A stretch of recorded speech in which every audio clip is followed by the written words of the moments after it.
বাড়ি, দ্বিতীয় পক্ষ বর্ণনা আর তৃতীয় পক্ষ আমি।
কাল রাত্রে যখন আমি ঘুমোতে যাই তখন 10:30 বাজে।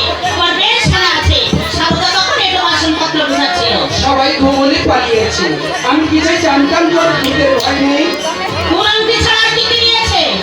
4খানা কাঁসার থালা, 5টা বাটি আর 2টো গিলাস নিয়ে গেছে মা। যতদিন পর্যন্ত আরেকটা ঝি না পাচ্ছি তুই একাই সব সামলাতে পারবি তো? পারবো মা। খুব সকালে উঠে বাসন কোসন মেজে দিয়ে পরিষ্কার করতে হবে। করবো মা। ব্রেকফাস্টের পর হাত ধোয়া মুছতে হবে। মুছবো মা। তাড়াতাড়ি বাজারটাও সেরে আসতে হবে। আসবো মা। সুযোগ পেলে আবার জিনিসপত্র নিয়ে পালিয়ে যাবি না তো? পালাবো মা। না না পালাবো কেন? আমি তো সারদার মতো চোর তো। কর্তাবাবু কি করছেন? জামা কাপড় পরছে। আর দাদাবাবু? পাটের কায়দা মস্ত করছে, দেখলে হাসতে হাসতে পেটে খিল ধরে যাবে। এই এক ছেলে দিন রাত শুধু ক্লাব আর নাটক, নাটক আর ক্লাব ছাড়া এই দুই সংসারে আর কিছুই জানে না। বিয়ের নামে আনন্দ মানুষ লাফিয়ে ওঠে, অথচ দাদা একেবারে নির্বিকার। দাদা বাবুর বিয়ে কবে গো? কেন দাদা বাবুর বিয়ের কথা শুনে তোমারও বিয়ে করতে ইচ্ছে করছে নাকি? লজ্জাটাও কেন দিদিমণি? এইবারে দাদা বাবুর জন্ম হবে। নাটক, ওইসব নাটক নাটক সব বৌদিমণির ফাটকে আটক করে যাবে। গরম কি ডেকেছে? পান্ডে বাসনটা খুব ভালো হয়েছে। বাবাকে বলো বাবার আদরের মেয়ে আর একটা বানিয়ে দেবে। আমি কি ইচ্ছে করে হারিয়েছি? তাছাড়া সারদা চুরি করে পালাবে, আমি তা কি করে জানবো? অসাবধানতার কাছে ক্ষতি ওর পেটে বসে থাকে।